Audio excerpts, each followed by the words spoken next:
Louvado seja nosso Senhor Jesus Cristo. Nós vamos dar continuidade ao nosso comentário, à segunda carta de São Paulo aos Coríntios, o nosso quinto encontro. Nós vamos trabalhar na segunda carta aos Coríntios, no capítulo 3, do versículo 1 ao 11. A comunidade testemunha a autenticidade do apóstolo. Ouçamos este texto. Nós estamos tirando esse texto da Bíblia do Peregrino. Capítulo 3, versículo 1 ao 11. Começamos outra vez a recomendar-nos. Acaso precisamos de cartas de recomendação vossas ou para vós? Vós sois nossa carta, escrita em nosso coração, reconhecida e lida por todos. Demonstrais ser a carta de Cristo, despachada por nós, escrita não com tinta, mas com o Espírito do Deus vivo, não em tábuas de pedra, mas em corações de carne. Temos essa confiança em Deus, graças a Cristo. Não é que a nossa parte sejamos capazes de atribuir a nós alguma coisa, mas nossa capacidade vem de Deus, que nos capacitou para administrar uma aliança nova, não de simples letras, mas de espírito, porque a letra mata, o espírito dá vida. Pois, se o mistério de morte, com suas letras gravadas em pedra, se realizou com glória, a ponto de os israelitas não poderem fixar o olhar no rosto de Moisés, por causa do brilho transitório de seu rosto, como não será mais glorioso o mistério do Espírito? Pois se o ministério da condenação era glorioso, quanto mais será o ministério da absolvição. Ainda mais. O que então brilhará já não brilha mais. O que então brilhava já não brilha mais, ofuscado por um brilho incomparável. Se o transitório foi glorioso, quanto mais o será o permanente. Então, esse é o texto que nós vamos refletir no dia de hoje. Começamos de São Paulo no versículo 1. Começamos outra vez a recomendar-nos. Acaso precisamos de cartas de recomendação vossas ou para vós? Na vida civil e na vida cristã, era comum cartas de recomendações. Nós vemos no livro dos Atos, capítulo 18, versículo 27, na carta aos Romanos, capítulo 16, versículo 1 e 2. Os adversários de Paulo eram introduzidos nas comunidades por meio de cartas de apresentação. E quando partiam, pediam cartas em nome da comunidade, as apresentando para serem acolhidos em outras comunidades. Ninguém tinha o direito de acusar São Paulo de usar essas cartas de apresentação. Ele não precisa de cartas de apresentação, de recomendação. E ele nem mesmo irá recomendar-se a si mesmo. Provavelmente é por causa dessas cartas de apresentação que os opositores, os adversários de Paulo, traziam consigo, que instigava os coríntios contra Paulo, apóstolo. Versículo 2. Vós sois nossa carta, escrita em nosso coração, reconhecida e lida por todos. Paulo dispensa qualquer carta de apresentação. Ele tem outra carta de outra natureza, é a igreja de Corinto. Ele é seu fundador e pastor.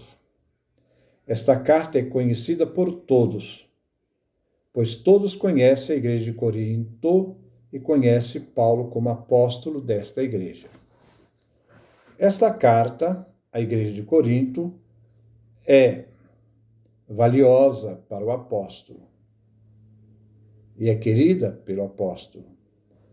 E ele tem essa comunidade no coração, essa carta no coração. Versículo 3.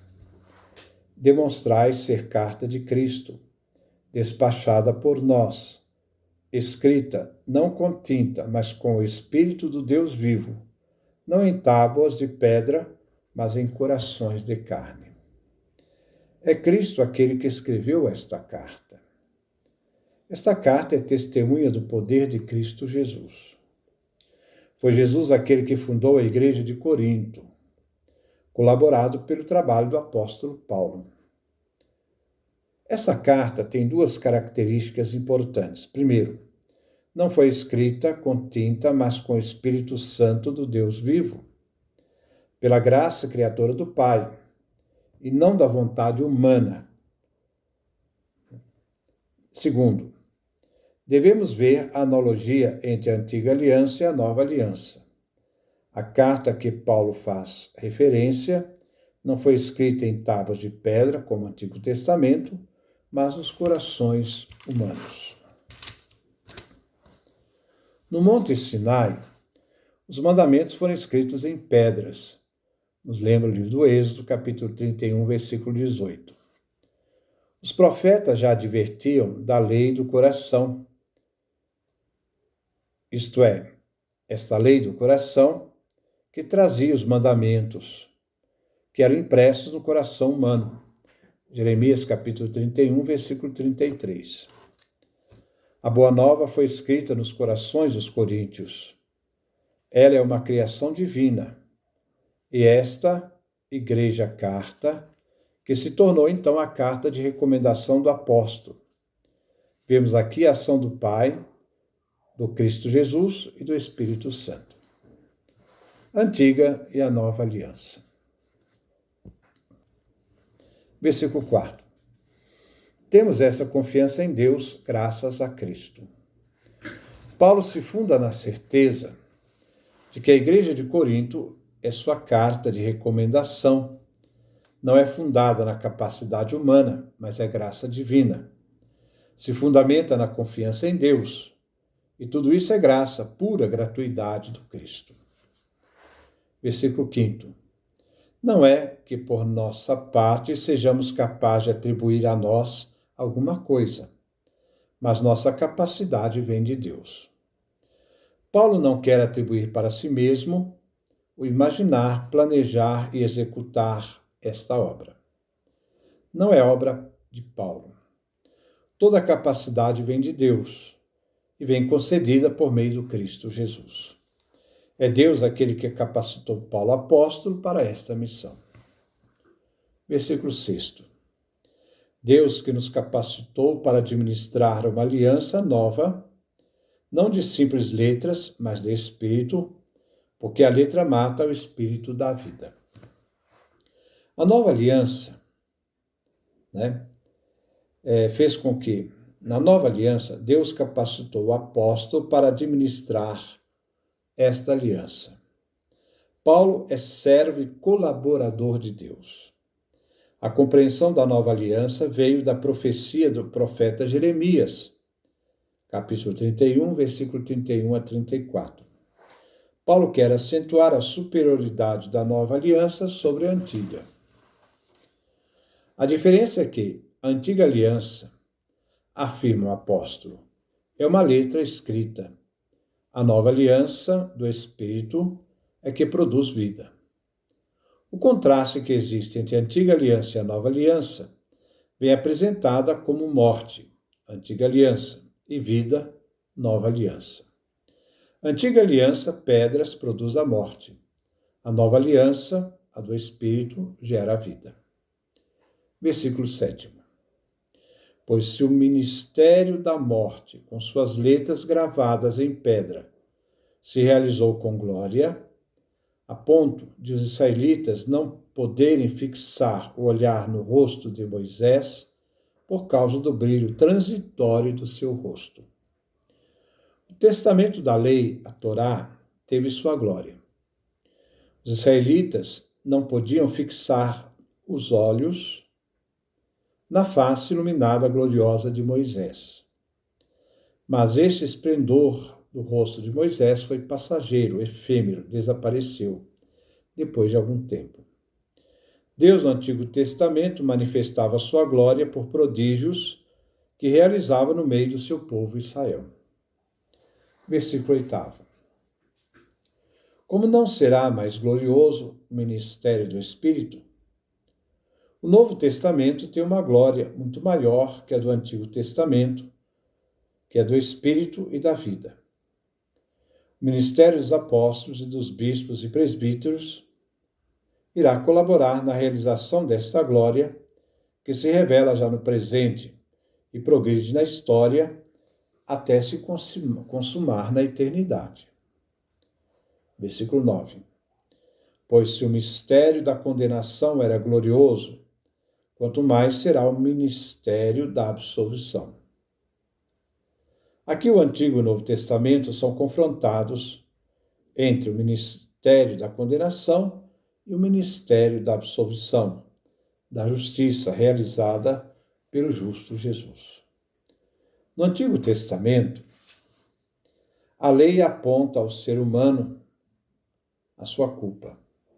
No Novo Testamento, o ser humano não pode se justificar perante Deus por força própria, mas pode se justificar pelos méritos de Cristo, que morreu, pela lei e pelo pecado. O Pai justifica o pecador, pois Jesus se torna nossa justiça, assumindo a cruz e nos redimindo, e nos reconcilia com o Pai. O Novo Testamento é o testamento da justiça. Assim, se o testamento da condenação tinha sua glória, muito maior será o testamento da justiça, isto é, da vida. Versículo 10. Ainda mais, o que então brilhava já não brilha mais, ofuscado por um brilho incomparável. O Antigo Testamento não faltou sua glória, mas comparada com a glória do Novo Testamento, a glória antiga já não é verdadeira glória. Ela fica ofuscada com a nova glória, o Novo Testamento. O Novo Testamento é como um eclipse que obscurece o Antigo. Versículo 11. Se o transitório foi glorioso, quanto mais o será o permanente. O Antigo e o Novo Testamento surgem como realidades transitórias e realidades definitivas. A realidade transitória, o Antigo Testamento, a realidade definitiva, Novo Testamento. Se houve alguma glória conferida ao testamento passageiro, o Antigo Testamento, quanto maior será ao mandamento, ao testamento permanente e verdadeiro em sua glória, o Novo Testamento. Então, essa é a nossa reflexão que nós encontramos hoje na segunda carta de São Paulo aos Coríntios. Que Deus nos dê a sua graça, a sua bênção, sua face resplandeça sobre nós.